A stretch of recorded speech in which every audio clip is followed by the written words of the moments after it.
नाम जप का मतलब ये नहीं है कि आपने आज कर लिया कल बंद कर दिया, या 1 महीने या 1 साल कर लिया बंद कर दिया, तो उससे तो कुछ होगा नहीं। और ना ही फिर भगवान आपके साथ कुछ ऐसा करेंगे जो हम बताने जा रहे हैं। भगवान ऐसा उन्हीं भक्तों के साथ करते हैं जो निरंतर अनन्य भाव से नाम जप यानी कि भगवान की भक्ति करते हैं।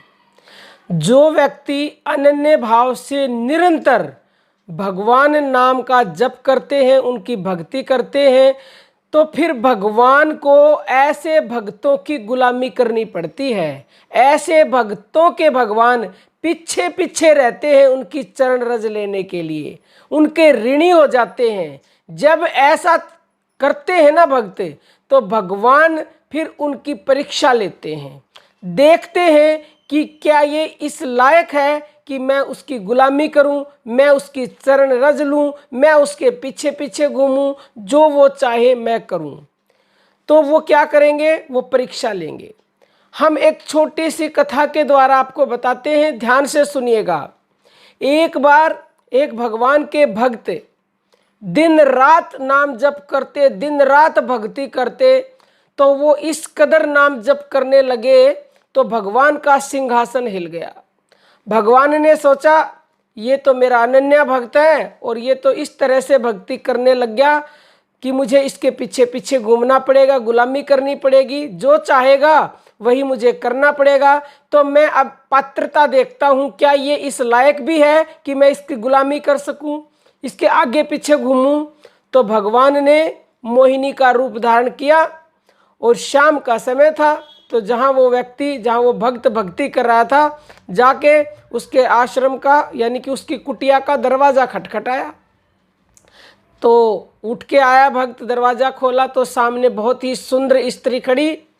तो सुंदर स्त्री को देख के उस भक्त ने कहा कि आप यहाँ से चले जाइए, मुझे जो है स्त्रियों से कोई मतलब नहीं है और यहाँ स्त्रियों का कोई काम भी नहीं है।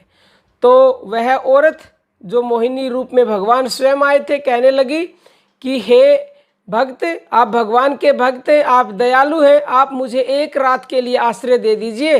अब तो रात हो गई है, मैं रात को कहाँ जाऊँ, मुझे आगे रास्ता भी नहीं पता है।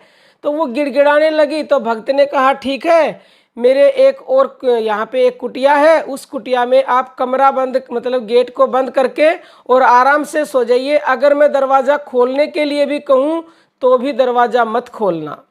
तो उसने कहा ठीक है, वो सो गई बंद करके। तो वो अपने नाम जप करने लग गया। नाम जपते जपते ये मन था, मन बड़ा ही चंचल है, मन उस स्त्री की तरफ जाने लग गया। काफ़ी देर तक वो उसके ऊपर कंट्रोल करता रहा, लेकिन कंट्रोल हुआ नहीं। तो रात के 12 बजे वह उठा, उठ करके उसके जहाँ पे वो औरत सो रही थी गेट को खटखटाया। तो उसने खोला नहीं। तो कहा खोलो। उसने कहा आपने मना किया था कि मैं भी कहूँ तो भी दरवाज़ा नहीं खोलना। तो उसके मन में तो माया घर कर गई थी, औरत का रूप घर कर गया था। उसने क्या किया, छत पे चढ़ के छत फाड़ दी। तो वह अंदर जैसे ही कूदते ही मोहिनी जो रूप धारण करके आए थे भगवान स्वयं प्रकट होकर और गड़गड़ा कर हंसने लगे। वो देख के अपना माथा पकड़ के बैठ गया कि ये मैंने क्या किया, और ये तो मेरे जीवन की परीक्षा थी, परीक्षा। अगर वो भक्त उस परीक्षा में खरा उतर जाता तो भगवान को उसकी गुलामी करनी पड़ती। तो कहने का अभिप्राय ये है कि जो व्यक्ति, जो भक्त निरंतर नाम जप करते हैं उनकी परीक्षा अवश्य ली जाती है। लेकिन जो भक्त उस परीक्षा में पास हो जाता है, भगवान उसकी गुलामी करते हैं, उसके ऋणी हो जाते हैं, जो वो चाहता है वो करते हैं, उसकी चरण रज लेने के लिए पीछे पीछे घूमते रहते हैं। अब वो भगवान ने उसकी परीक्षा ली, वो फेल हो गया, तो फिर वो माथा पकड़ के रोने लगा कि हे भगवान मुझे क्षमा कर दीजिए, मुझे माया ने भ्रमित कर दिया और मैं अपने ऊपर काबू नहीं कर सका। तो अगर आप भी नाम जप करते हो और कोई भी ऐसी परिस्थिति आए तो आप उन सब को अवॉइड कर देना और निरंतर नाम जप करते रहना, तो अवश्य ही आप परीक्षा में पास हो जाएंगे। और परीक्षा में पास होते ही तो आपको पता ही है फिर क्या होता है। किसी भी परिस्थिति से घबराएं नहीं।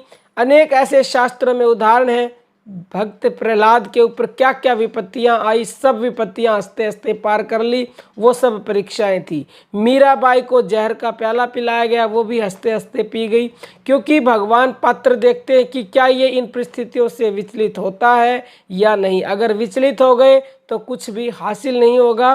तो आप किसी भी परिस्थिति से डरे नहीं, घबराए नहीं, क्योंकि आपके साथ भगवान का नाम है। उस नाम पे दृढ़ता से विश्वास रखें और निरंतर उसे जपते रहें, तो आप भी भगवान को अपने ऋणी बना सकते हैं, जो चाहे वो करवा सकते हैं। कोई आपका प्रश्न हो कमेंट कीजिएगा। अब हम अपनी वाणी को विराम देते हैं। जय श्री राम प्रिय भक्तों।